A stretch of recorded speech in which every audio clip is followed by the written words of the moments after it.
पण समाजाच्या दृष्टीने जी स्त्री पैसे कमवते तिलाच समाजाकडून आणि नातेवाईकांकडून रिस्पेक्ट दिला जातो, हे चुकीचे आहे.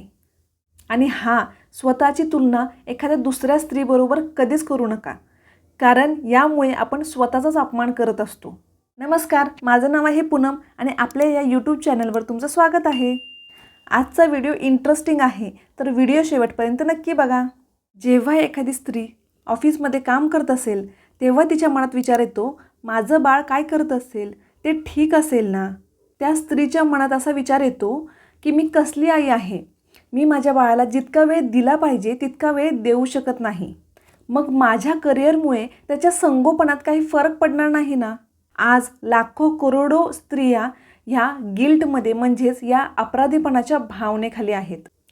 ट्विंकल खन्ना ही एक अभिनेत्री खूप वर्षापासून पुस्तके आणि न्यूजपेपरसाठी कॉलम लिहित आहे. वर्किंग वुमन गिल्ट हा एक वेताळ आहे जो प्रत्येक स्त्रीच्या पाठीवर असतो. पारंपरिकदृष्ट्या जर बघितले तर पुरुषाने बाहेर जाऊन नोकरी केली पाहिजे आणि स्त्रियांनी घरी राहून कुटुंबाकडे लक्ष दिले पाहिजे. आजकाल स्त्रियांनी नोकरी करायला सुरुवात तर केली, पण मुलांचे पालनपोषण करण्याची जबाबदारी ही मुख्यतः स्त्रीकडेच असते. तसं पुरुषांच्याही मनात येते की कामामुळे मुलांकडे लक्ष देऊ शकत नाही, पण आपल्या पारंपरिक सभ्यतेमुळे स्त्रिया स्वतःला दोषी मानू लागतात. त्यांच्यात अपराधीपणाची भावना येते. यालाच म्हणतात वर्किंग वुमन गिल्ट. यामुळे बऱ्याच स्त्रिया त्यांचं करिअर सोडून त्या घरात राहतात, पूर्ण वेळ मुलांसोबत घालवतात. पण इथेच सगळं संपत नाही, कारण नाण्याच्या दोन बाजू असतात. इथून पुढे पश्चातापाची भावना यायला लागते, जसे की मीही माझे करिअर केले असते तर, माझीही काही स्वप्ने होती जी आता संपली, एवढं शिक्षण घेऊन काय उपयोग झाला. वर्किंग वुमन असणे म्हणजे एखाद्या स्त्रीसाठी आर्थिक स्वातंत्र्य असू शकते, कोणासाठी तिचं स्वप्न असू शकतं, किंवा कोणासाठी स्वतःचं अस्तित्व निर्माण करण्याची संधी असू शकते. उदाहरणार्थ, कालपर्यंत जर एखादी स्त्री स्वतःची अशी ओळख करून देत असेल, नमस्कार, मी पूजा, मी इंजिनियर आहे. आज तिला जर विचारले की तुम्ही काय करता, तर सगळं येत असूनही ती म्हणते की नाही, मी जॉब करत नाही, मी घरीच असते, मी एक गृहिणी आहे, मी एक होममेकर आहे. बघा, मुले जशी मोठी होऊ लागतात तसं ते जास्त वेळ त्यांच्या मित्रमैत्रिणीमध्ये राहू लागतात. या सगळ्यामध्ये स्त्रीचेही वय वाढलेले असते, पण ती काम करण्यासाठी सक्षम असते. पण एवढ्या वर्षांच्या गॅपमुळे तिला कुठेही जॉब मिळत नाही. बघा, एका बाजूला आहे वर्किंग वुमन गिल्ट म्हणजेच नोकरीमुळे आलेली अपराधीपणाची भावना, आणि दुसऱ्या बाजूला आहे रिग्रेट, पश्चाताप. मग यावर नेमका उपाय काय आहे याबद्दल आपण पुढे जाणून घेणार आहोत.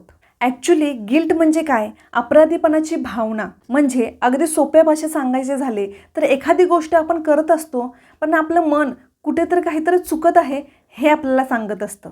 म्हणून आपले नातेसंबंध सुधारण्यासाठी काहीतरी बदल करण्याची गरज आहे असे आपल्याला वाटत असते.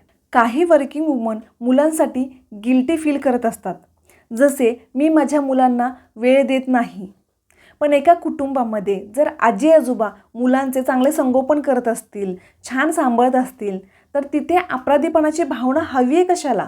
आई नोकरीवरून आल्यानंतर मुलांसोबत छान वेळ घालवत असेल, मुलांचा अभ्यास घेत असेल, त्यांच्याबरोबर क्वालिटी टाईम स्पेंड करत असेल आणि यामुळे मुलेही खुश असतील, तर तिथेही अपराधीपणाची भावना घेण्याची गरज नाही आहे. पण नंतर तुम्ही तुमच्या एखाद्या मैत्रिणीला भेटता आणि तिच्या बोलण्यातून हे कळते की ती दिवसभर तिच्या मुलांसोबत असते.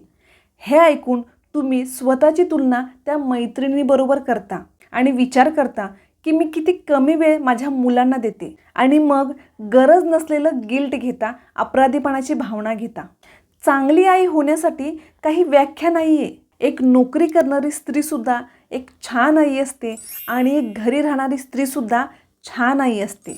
फरक एवढाच आहे की नोकरी करणाऱ्या स्त्रियांना घरी राहणाऱ्या स्त्रियांचा हेवा वाटत असतो आणि घरी राहणाऱ्या स्त्रियांना नोकरी करणाऱ्या स्त्रियांचा हेवा वाटत असतो. जसे एखादी हाऊसवाईफ नोकरी करणाऱ्या स्त्रीला पाहून विचार करते, हिचे किती मस्त आहे, नोकरी करते, फिरायला मिळते, वर पैसेही कमवते, मी तर दिवसभर घरीच असते. यालाच म्हणतात इन्फेरियोरिटी कॉम्प्लेक्स. यासाठी मला एक म्हण आठवत आहे, दुरून डोंगर साजरे. प्रत्येक व्यक्तीला समोरच्या व्यक्तीचे काम सोपे वाटत असते. दिवसभर घरात काम करणारी स्त्री आणि बाहेर जाऊन नोकरी करणारी स्त्री यांची तुलना करण्याची गरज नाही आहे, कारण प्रत्येकाचा दृष्टिकोन वेगळा आहे, प्रत्येकाच्या आवडीनिवडी वेगळ्या असतात. असेही होऊ शकते की तुम्ही ज्या नोकरी करणाऱ्या स्त्रीबरोबर स्वतःची तुलना करत आहात त्या स्त्रीच्या नोकरीच्या ठिकाणी वातावरण चांगलं नसेल, तिचे जायचे मनही करत नसेल, पण काही प्रॉब्लेम्समुळे किंवा घरात एकाचा पगार पुरत नाही म्हणून जावे लागत असेल. असे होऊ शकते ना. घरामध्ये हाऊसवाईफ असणाऱ्या माझ्या मैत्रिणींना मला एक सल्ला द्यायचा आहे. एक कुटुंब म्हणजे एक संघटना असते. बघा, तुमचा नवरा बाहेर जाऊन नोकरी करू शकतो, पैसे कमावू शकतो, कारण त्यांना माहीत आहे की तुम्ही त्यांच्या कुटुंबाची चांगली काळजी घेत आहात आणि त्यांच्या मुलांचे तुम्ही चांगले पालनपोषण करत आहात. आपल्या समाजाची एक वाईट बाजू आहे की वर्किंग वुमन फक्त त्या स्त्रीला म्हणले जाते जी बाहेर जाऊन नोकरी करते, पैसे कमवते, जे की वर्किंग वुमन तीसुद्धा आहे जी घरात दिवसभर काम करत असते. भांडी कपडे धुणे, जेवण बनवणे अशी कितीतरी कामे आणि त्याचसोबत मुलांना सांभाळणे, त्यांची चांगली काळजी घेणे ही सुद्धा कामं करत असते. मुलांचे बालपण कसे जात आहे यावरून त्यांचे व्यक्तिमत्व ठरते. एखाद्या मुलाला छान माणूस म्हणून घडवणे हे सुद्धा महत्त्वाचे काम आहे. पण समाजाच्या दृष्टीने जी स्त्री पैसे कमवते तिलाच समाजाकडून आणि नातेवाईकांकडून रिस्पेक्ट दिला जातो, हे चुकीचे आहे. पूर्वीच्या काळी गृहिणींना किती आदर दिला जात होता, पण आजकाल गृहिणींनी घर सांभाळता सांभाळता अजून काहीतरी केले पाहिजे असे प्रेशराईज केले जाते. म्हणजे बघा ना, प्रेशर दोन्हीकडे दिले जाते. जर तुम्ही वर्किंग वुमन असाल तर समाज तुम्हाला अपराधीपणाची भावना देईल की तुम्हाला तुमच्या मुलांची काळजीच नाही आहे. पण जर तुम्ही गृहिणी असाल, होममेकर असाल तर तुम्ही पैसे कमवत नाही याचीही जाणीव करून देईल. या दोन्हीपैकी कोणतेही प्रेशर घेण्याची गरज नाही आहे, कारण आपले आयुष्य आहे, आपण कसे जगायचे आहे ते आपण निवडायचे आहे. काही स्त्रिया फॅशन डिझायनर असतात, काही कमर्शियल पायलट असतात. तिथे प्रश्न पैशाचा नसतो, तर ते त्यांच्या आवडीचे काम असते. या उलट एखाद्या स्त्रीला बाहेर जाऊन काम करण्यात इंटरेस्ट नसेल तर तिला मुलांसोबत वेळ घालवायला आवडत असेल आणि काही स्त्रियांना वर्क फ्रॉम होम करायला आवडत असेल, जसे की वेब डिझायनिंग, पेंटिंग, फ्रीलान्सिंग. काही कुटुंबामध्ये वर्क फ्रॉम असूनही मुलांना सांभाळण्यासाठी एखाद्या मावशी ठेवल्या जातात. यासाठी कोणतेही प्रेशर न घेता तुम्हाला ठरवायचे आहे की तुम्हाला काय करायचे आहे. यासाठी तुम्ही तुमच्या पार्टनरसोबत चर्चा करू शकता.